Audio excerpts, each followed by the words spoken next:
Bonjour et bienvenue sur TF Toybox pour une revue express, une revue d'une petite figurine Core Class aujourd'hui, une des premières Core Class Studio Series. Il s'agit bien sûr de Ravage. Ravage, la panthère, compagnon de Soundwave du film Bumblebee Movie qui se présente donc dans ce nouveau format d'emballage. Le packaging va reprendre l'essentiel des éléments Studio Series des autres boîtes comme on le reverra après. On a notre figurine, on a le logo du film Bumblebee Movie, on a le nom Ravage, un dessin de notre personnage en haut du blister ou de la pseudo-boîte entre guillemets. On a le logo encore une fois Bumblebee sur le dessus, sur le côté une belle photo de portrait avec la mention Core Class et le logo Decepticon. Et on a également toujours le même dessin en image de synthèse de Ravage sur l'autre côté. Au dos, un mode panthère, un mode cube cassette et 11 étapes de conversion, toujours le logo Bumblebee. Particularité de ces boîtes, on peut mettre les doigts à l'intérieur, il n'y a pas de plastique et pas de fenêtre plastique.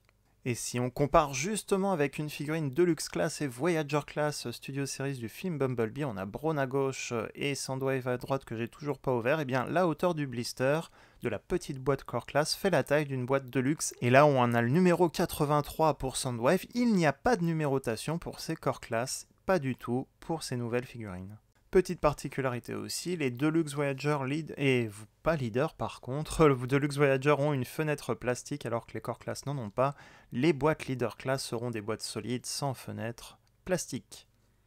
On ouvre la boîte sur le côté pour sortir notre figurine de son emballage et les instructions. Donc voici à quoi ressemble la boîte vide. On a des instructions donc de Studio Series Ravage, toujours pas de numérotation sur ces instructions.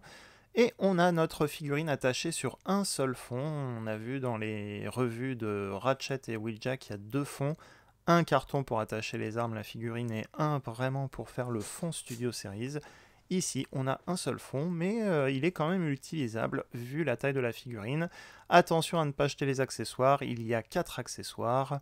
3 pour Ravage et un qui collera plus, on le verra plus tard, à Soundwave, le missile de Soundwave. Donc, on va découper tout ça. On commence par l'assemblage qui va aller très vite. Beaucoup de petits trous, on le verra sur cette figurine parce qu'on va pouvoir déplacer les armes pour le mode robot ou le mode alternatif, ou plutôt le mode panthère et le mode cube. Même si c'est pas exactement un cube, c'est comme ça que je vais l'appeler pour la revue. Les deux pistolets vont se fixer sur la cuisse arrière comme génération 1 Ravage. En plus de génération 1 Ravage, ce Decepticon a une batterie de missiles qui se fixe sur le dos, sur un petit point de connexion sur le dos. Comme c'est un trou, la batterie de missiles va pouvoir pivoter de gauche à droite aussi. On va la laisser droite pour le moment. Et donc cet accessoire en plus, soyons clairs, c'est un accessoire pour Soundwave Studio Series. Il va se fixer en dessous de Ravage comme on le voit sur les photos promotionnelles. Il y a un petit point de connexion ici.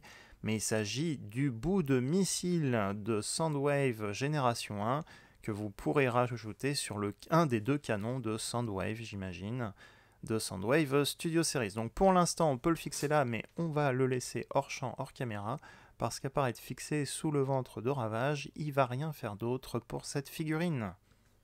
Comme je le disais, vous pouvez utiliser ce fond comme fond pour afficher ou mettre en lumière votre figurine. Après, si vous avez Studio Series Ratchet ou Wheeljack ou une autre figurine Deluxe de la gamme Bumblebee Movie, tout simplement, ou le Voyager Soundwave, vous pouvez disposer votre figurine comme ceci devant un fond un peu plus grand. Mais ça, vous voyez votre vitrine comme vous l'entendez. On voit quand même des détails sur le fond, des batteries de missiles et d'autres Autobots et Decepticons qui se font la guerre, c'est plutôt sympa. On attaque tout de suite avec notre Core Class Ravage. Comme on le voit, pas mal de petites couleurs sympas. Oui, le focus va sauter de temps en temps sur cette vidéo tellement la figurine est petite.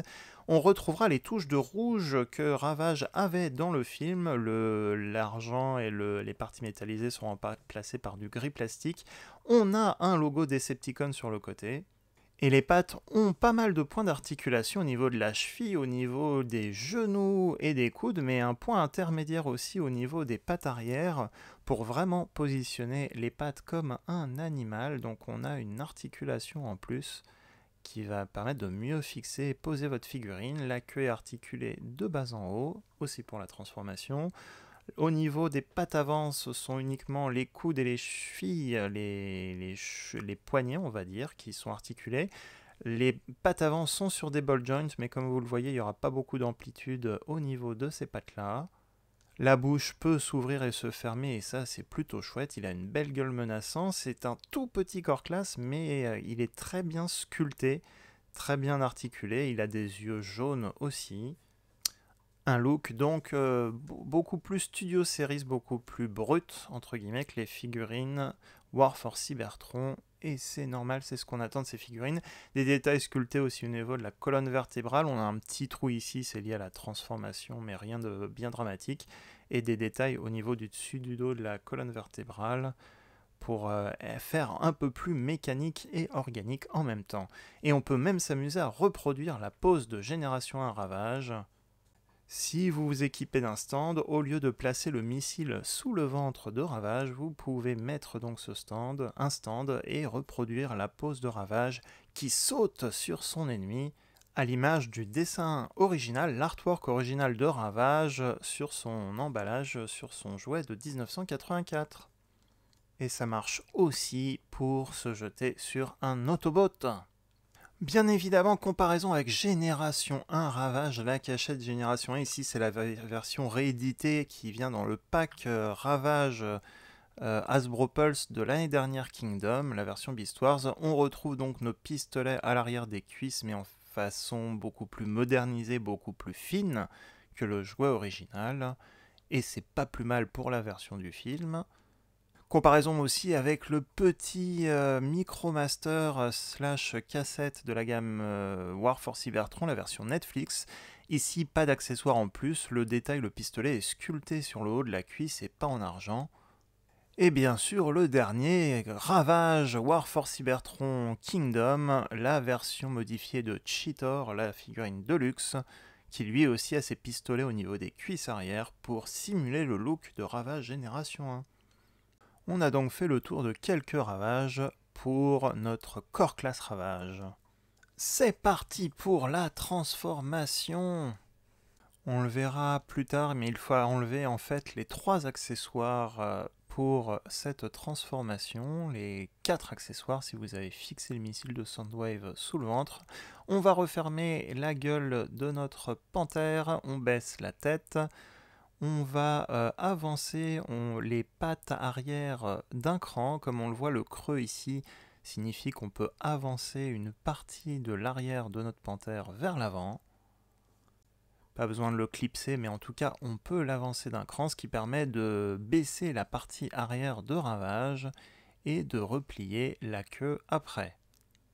On place la batterie de missile sous le ventre de Ravage, c'est ici qu'on va stocker l'arme, on replie ensuite la queue.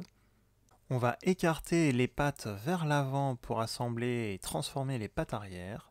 Sur le côté de Ravage, on voit il y a des petits trous au niveau du corps de Ravage, et au niveau des pattes arrière, il y a des petits pics au niveau des parties grises, donc les petits pics vont bien sûr aller dans les petits trous. Lors de l'assemblage, donc on avance nos pattes comme ceci, on emboîte les pattes arrière sur le corps de Ravage. Ensuite on replie, on baisse les pattes avant. Et d'ailleurs là aussi on a un petit pic au niveau de l'avant de Ravage et on a des trous au niveau des pattes avant. On va donc emboîter les pattes avant de Ravage contre le corps, la partie avant de Ravage, et ça nous fera donc une belle boîte. Ce mode boîte qui sera l'équivalent de datadisc ou de cassette pour Soundwave dans la gamme Bumblebee Movie. Mais cette boîte n'est pas complètement carrée comme on le voit, les accessoires dépassent. Il faudra donc enlever les accessoires et comme on le voit, il y a encore des trous sur le côté de la queue de Ravage à l'arrière, situé vers le bas, et donc il suffit de déboîter et remboîter l'arme un peu plus bas pour donner une forme un peu plus cubique à notre cassette Ravage. Quant à l'accessoire de Soundwave, on le colle sur le dessus Et voici donc notre mode alternatif de Ravage. Soyons clairs, le point fort de Ravage, c'est son mode Panthère. En mode accessoire, si vous n'avez pas Soundwave, vous ne prévoyez pas d'avoir Soundwave, ça ne va pas faire grand chose, à part une boîte à munitions. Je vous le compare avec la cassette Eject, qui est livrée avec Blaster. On voit qu'il est un peu plus épais donc qu'Eject. Après, quand on compare la hauteur, la largeur, c'est à peu près pareil. Il est un peu plus petit, mais donc il est beaucoup plus large. Même quand on enlève donc notre missile. En attendant d'ouvrir Soundwave ou d'acheter Soundwave pour vous, n'hésitez pas à utiliser Ravage en batterie de missile. Vous pouvez aussi le poser sur un bras, mais attention, il n'y a pas de poignée, pas de point de connexion. La revue de Soundwave viendra bientôt sur la chaîne. En attendant, j'espère que cette mini-revue vous a plu. Core Class Ravage était en vente en magasin spécialisé en ligne et commençait à apparaître chez Micromania Zing dans certains magasins, donc il devrait se propager petit à petit en France début d'année 2022. Si cette vidéo vous a plu, n'oubliez pas de laisser un pouce positif ou encore mieux, commenter cette vidéo, partager cette vidéo. Si vous avez des amis qui ne connaissaient pas les Studio Series, si vous êtes nouveau, n'oubliez pas de vous abonner à la chaîne, ça vous permettra de recevoir automatiquement les futures vidéos et d'ici là, à très bientôt pour une prochaine revue.